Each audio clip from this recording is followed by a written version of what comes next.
Pernah nggak kalian ngerasa betah di suatu kota cuman karena banyak pohon, taman, atau ruang terbuka? Sebenarnya itu bukan cuman pohon atau taman yang estetik doang, tapi itu adalah ruang terbuka hijau atau yang kita kenal sebagai RTH. Di episode ini kita akan bahas bareng apa sih sebenarnya RTH, kenapa ini penting, dan gimana posisinya dalam membentuk arsitektur lanskap kota.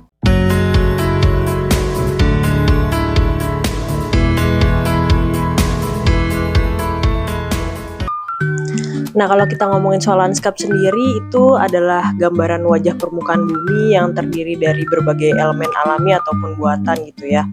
Nah, dalam arsitektur lanskap, kita menata ruang untuk tujuan ekologis, fungsi, dan juga estetika. Nah, penataan lanskap itu nggak cuma soal taman atau tanaman yang indah, tapi juga bagaimana kita cara membentuk ruang kota yang sehat, nyaman, dan juga berkelanjutan. Nah, menurut Pedoman Penataan Ruang Terbuka Hijau dari Kementerian PUPR, definisi RTH atau ruang terbuka hijau itu adalah area memanjang atau mengelompok yang penggunaannya bersifat terbuka, tempat numbuh tanaman, baik secara alami maupun yang sengaja ditanam. Nah, dalam arsitektur lanskap, RTH ini sudah harus dipikirkan nih sejak tahap awal.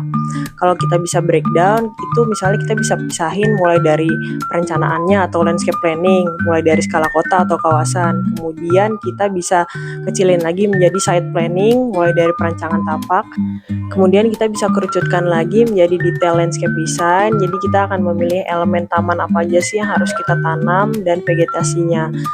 Nah, jadi kehadiran RTH ini bukan cuma buat estetika kota nih, tapi juga untuk menjaga keseimbangan antara ruang hidup kita, manusia, dan juga ekologis alam.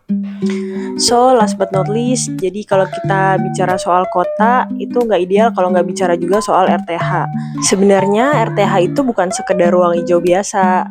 Dalam penataan kota, RTH itu merupakan salah satu elemen pembentuk struktur ruang kota. Dia sama kayak jalan, permukiman, dan ruang terbangun lainnya. Nah, di episode selanjutnya kita juga akan bahas lebih detail soal gimana sih aturan penyediaan RTH di Indonesia, termasuk kenapa sih setiap kota wajib punya minimal 30% ruang terbuka hijau. Stay tune terus ya.